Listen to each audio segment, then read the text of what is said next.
Welcome to the deep dive. Today, we're digging into the source material on a really high-stakes and, well, deeply personal boxing rivalry. We're talking former undisputed light middleweight king Jermell Charlo versus the consensus pound-for-pound champ Terence "Bud" Crawford.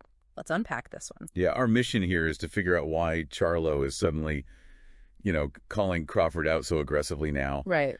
And what does that actually tell you about where the power lies in this dynamic? Because, it's completely flipped since they were last trading insults.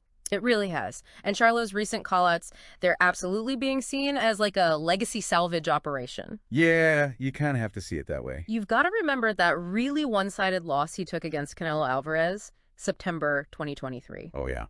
Tough watch. It really was.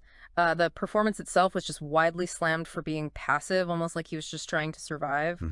Survival mode. And even though Crawford didn't fight Canelo himself, his destruction of Charlo's own stablemate, Spence Jr., that just creates this direct and honestly deeply unflattering comparison for Charlo. So he needs a path back, right? Back into that elite conversation. And what's really fascinating here is just how much Charlo's stock has fallen.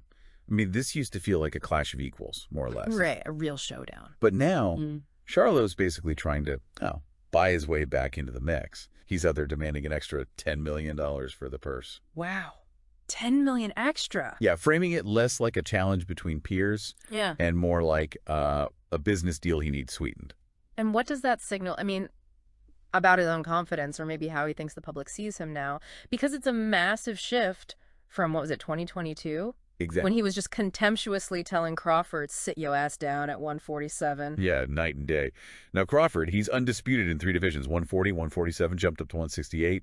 He's the free agent calling the shots. He holds all the cards. Pretty much. And remember, after Charlo lost to Canelo, Crawford basically said, Charlo's no longer on my hit list, kind of suggesting that window for a truly competitive peer-level fight. It had closed. But, okay, the bad blood here, it runs deeper than just, professional rankings and belts. Oh, yeah. This acrimony, it's really rooted in Charlo's intense loyalty to Spence Jr., isn't it? That's a huge part of it, absolutely. Yeah. After Crawford just completely took Spence apart, the rivalry turned into like a genuine personal vendetta, and it really got cemented with that fiery ringside argument they had. I remember that. Intense. The tension is palpable. And Crawford, he's been public about it, views Charlo as sort of a fake individual, someone putting on an act. So, okay, connect that personal heat to their careers. It kind of explains their different paths, their legacies. Yeah, it does. Charlo's career, defined by that dominance at 154, undisputed champ there, but also by that that strategic and physical failure jumping 2 weights against Canelo. Big jump.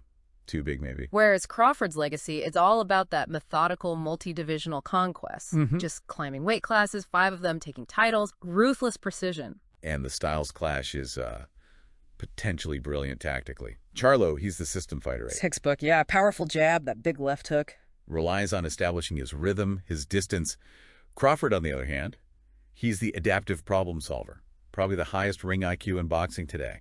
So how does that adaptation play out specifically against someone like Charlo? What's the key? Well, a big part of it is the stance switching.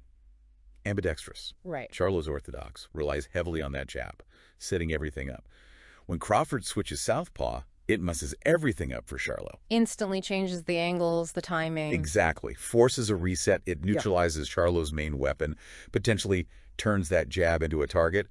Crawford just collects data early, figures out the system. And then breaks it down. Systematically. Yeah. No, which brings us to maybe the biggest tactical hurdle, the elephant in the room. What about the weight? We've got the history, the styles, but where do they fight? That's the absolute decisive factor, I think. If they go back down to 154, Charlo's home. His best weight, arguably. Yeah, but can he make it effectively? After bulking up so much for 168, he risks being completely washed and drained. Leaves him vulnerable. Very. But then conversely, if they fight at a catch weight, or say 160, that might really favor Crawford. He's already shown he carries power up the scale. Look what he did to Spence at 147. Looks strong. True, he handles size well. Okay, so logistics. Used to be these promotional rivalries, PBC versus Top Rank ESPN, were huge roadblocks. Almost impossible barriers sometimes. But now, that seems, almost obsolete. Largely, yeah. Right. Because you've got this massive influx of money particularly from places like Riyadh season in Saudi Arabia. Right, the Saudi influence. They're basically bypassing or just buying out the traditional promoters to make the biggest fights. So weirdly, this fight is probably more logistically possible now than it ever was before. Okay, so it can happen, but let's be clear for you listening about the stakes now. That window for a genuine 50-50 fight feels like it's slam shut. It really does. Crawford would go in as the heavy, prohibitive favorite. No question. So for Charlo, what's the objective then? If winning outright is maybe a long shot. I think realistically, the goal isn't necessarily just to win. It's probably more about performing well enough, competitively enough, to erase the stain. Erase the stain of that Canelo fight. Public rehab. Exactly. It's about changing the narrative around him.